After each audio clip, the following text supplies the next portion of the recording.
And we're back.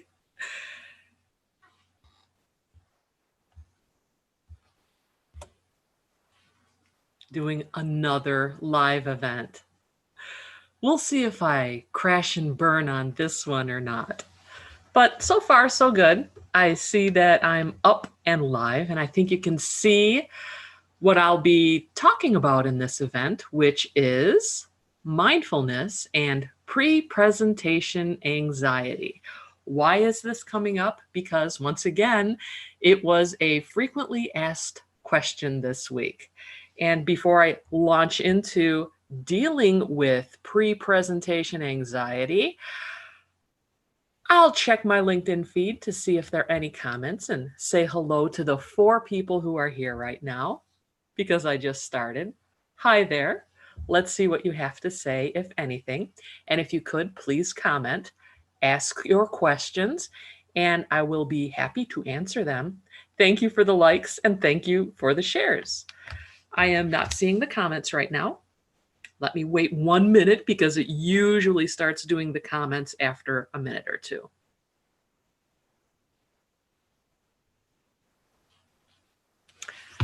Or not.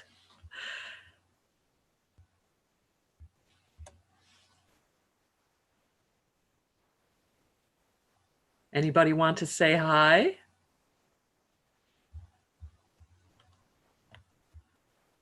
All right. So we've got a few people here right now. Want to let you know that your comments aren't, coming up as well as they could. There's a delay. But I will start talking about the pre-presentation anxiety because, like I said, it is a frequently asked question. And what happens in a training session that I've had over the past month is I'll have people say, I'm good once I get on stage. I might have a little anxiety for 30 seconds or a minute, but then I get warmed up and I completely forget about it. But what I do have is all the nerves that lead up to that moment. And the night before, I'm not getting any sleep. I'll lay down and I'll be so anxious about that presentation that's coming up that I'm just not sleeping well. And that's going to impact my performance because I want to be able to sleep well the night before I have that conference. Does that sound like you? And a lot of people want to know, how do I get rid of that? What's the answer? And I think a lot of people want easy answers to that question, and it's a multifaceted thing because things are going on in your head and in your body, and it does take practice to help alleviate that anxiety. So let me know in the comments if that is something that you relate to, having that particular feeling, because we're going to address it on a number of different levels. The first level is what you're doing on the inside of yourself. And there are some really shallow answers that do help people with their pre-presentation anxiety. And the shallow answer, of course, it's normal. Everyone has it. And even though it's a shallow answer, that shallow answer actually does help a lot of people. They know that since a lot of people have it, they're normal, they can relax. A lot of times, just that simple bit of knowledge can help you feel a lot more calm before a presentation. So that's one layer of what's going on with you when you have that anxiety. The other thing is a good presentation is often about preparation and execution. So over-preparing is a problem and under-preparing is a problem. If you've under-prepared for your presentation, chances are you might feel nervous, like, oh, I didn't cover this well. I'm going to look terrible in front of people. I don't have enough of the information that I need. Oh, look, now you're going to be anxious about that. And then the other component is you've over-prepared and you're completely in your head.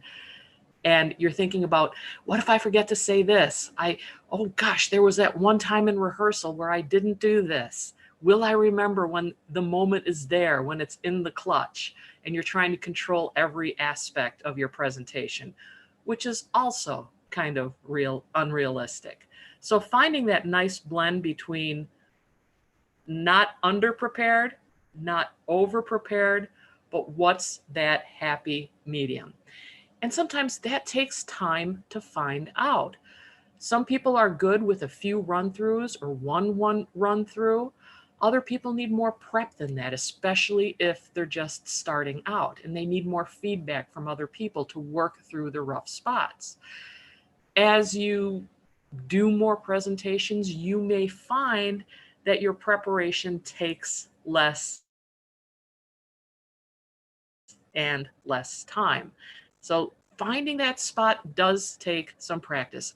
I'm not going to give you a rule of thumb, but some thinking about what your presentation is going to be is probably in order. If you're very seasoned, perhaps doing something as simple as laying out your outline and speaking to it is probably enough, and making that extemporaneous. And that way you're not over prepared, you're not under prepared, but you have done some preparation so that you've thought through what it is that you're going to say. Over preparing when you're a novice is a common problem as well, where you want to control every aspect of your presentation. And you know what? Things don't always go the way you want them to in a presentation. People will ask you questions. There's a lively back and forth with a presentation. Or there would be, for example, in this live session, if the comment session worked.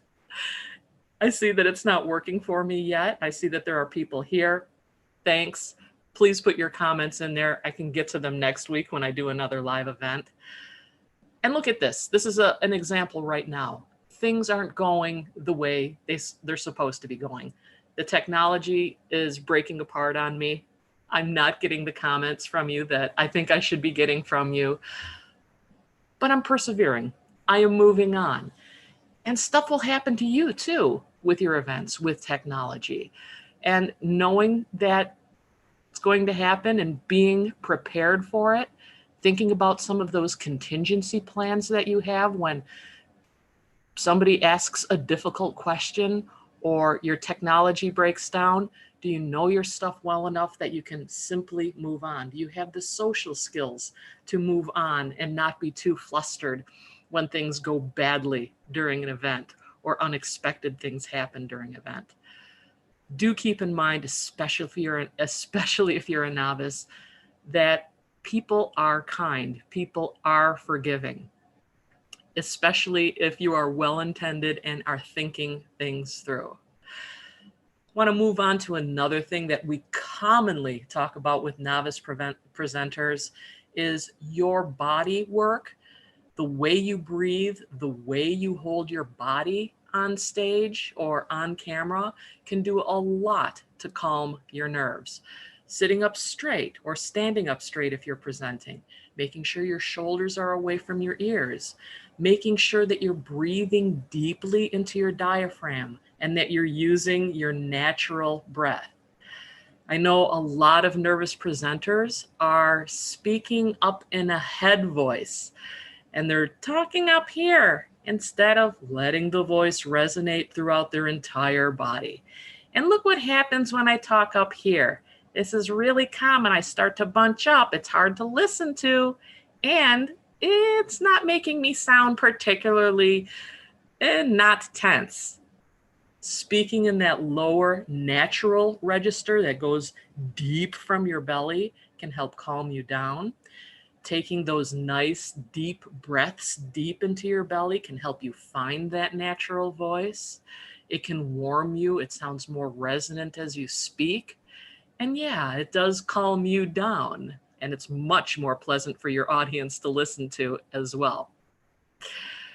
So taking some of those mindfulness techniques that we use when we are in a meditation situation, knowing to look at our breaths and to breathe deeply and to be in that moment. I just love how that word present is right there in presentation. You're being present for your audience. And if you're an expert speaker talking about something that you know very well, it's time to make that shift from thinking about every single word that you are going to say, and instead, don't think about you and your topic. Know that it's already there. A good single point of focus for you is your audience. How do you want your audience to feel? I do recommend a lot of times for nervous speakers who are experts, who start to stutter or get that anxiety before a speech, to get out of their heads, because let's face it, they're experts in their topic. They have a good structure. They need to get out of their heads and focus on the audience and the audience emotions. So how do we do this? I'm going to check my comments really quick to see if there's any comments there before I launch into actioning and how we do that. Great. I'm not seeing any of the comments there. Let's check another device to see whether the comments are showing up there.